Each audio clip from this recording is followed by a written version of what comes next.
The Arctic, a place of biting winds, endless daylight, and vast, frozen silence. It's one of the harshest environments on Earth's an unforgiving wilderness of ice and snow, where survival is a daily test. And yet, in this seemingly lifeless expanse, something extraordinary happens every year, from thousands of miles away.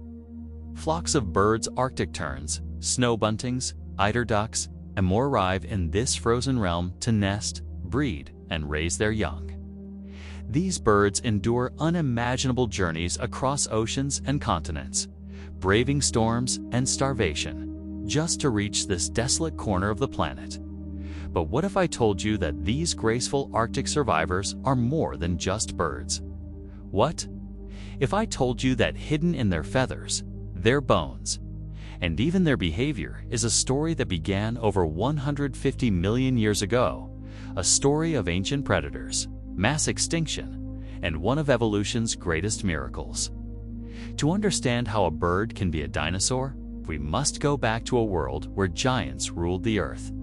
The Mesozoic era, spanning from about 252 to 66 million years ago, was the age of dinosaurs. Towering herbivores like Argentinosaurus shook the ground with every step, while razor-clawed predators like Velociraptor and Tyrannosaurus rex stalked their prey. But among these monsters, something unexpected was happening. Some of these dinosaurs, particularly a group known as theropods, began to change. Theropods were bipedal meat-eaters, and they include the infamous T-Rex as well as the much smaller, but no less deadly Velociraptor. And deep within this lineage, a transformation was brewing. Feathers began to appear, not just for warmth, but for display, camouflage, and eventually for flight. This wasn't a sudden leap from dinosaur to bird, it was a slow, winding path of adaptation and survival. The fossil record offers us a stunning glimpse of this process. Take Archaeopteryx, discovered in the limestone quarries of Germany. This first bird, as it's often called, lived about 150 million years ago during the late Jurassic. It had broad, feathered wings and could glide or, perhaps, even fly short distances. But it also had a long, bony tail, clawed fingers, and teeth, all unmistakable dinosaur traits. Then there's Microraptor, a crow-sized dinosaur from China with flight feathers not only on its arms but also on its legs, giving it a four-winged silhouette. Or Anchiornis, whose fossils reveal color patterns in its feathers, black and white wings with a splash of red on its crown. These creatures weren't just dinosaurs, they were transitional forms, beautifully preserved in the rocks of time. By the time the Cretaceous period arrived, feathered dinosaurs were everywhere. Some, like Troodon, were highly intelligent, possibly warm-blooded, and built for agility.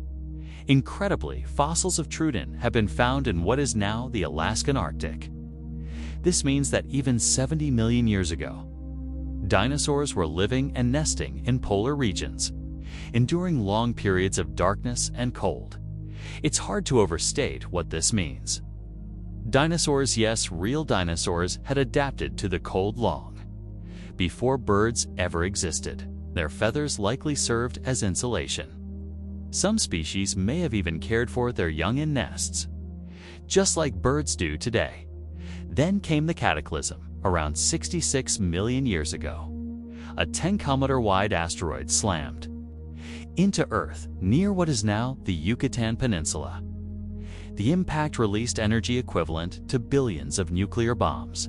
Fires scorched the skies, tsunamis surged across continents, and a thick, choking cloud of dust and debris blotted out the sun, sending Earth into an impact winter. More than 75% of all life went extinct, including most dinosaurs. But not all. A few small, feathered theropods already adapted for flight, able to eat seeds and insects and possibly nesting in burrows, survived. These were the ancestors of modern birds. And so, the age of dinosaurs did not truly end. It evolved. Today, there are over 10,000 species of birds. and every single one is a direct descendant of the dinosaurs that once roamed the earth. Their bones are hollow, like their ancestors. Their feathers, though more refined, are ancient inventions. Their nesting behavior, their brooding of eggs.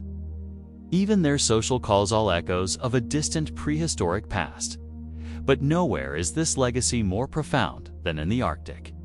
Every year, birds like the Arctic turn complete one of the longest migrations known to science, traveling from the Antarctic to the Arctic and back again. Over 70,000 kilometers. These birds are endurance machines, navigating with astonishing precision across the globe to return to the same nesting grounds, year after year. The snow bunting arrives in the high Arctic early in the spring, singing its fluting calls across frozen valleys. The common eider duck nests in dense colonies along Arctic coasts, fiercely protecting its eggs from predators. And the red phalarope, a small shorebird, performs its dizzying courtship spins in the shallow pools of melting permafrost. These are not just birds, they are living fossils. They are dinosaurs reimagined, re-engineered by millions of years of evolution. And remarkably, their connection to the Arctic is not new. In recent years, fossil discoveries from northern Alaska and other polar regions have changed everything we thought we knew about dinosaur behavior. In 2021, paleontologists uncovered evidence that some dinosaurs were not just visiting these regions, they were nesting there.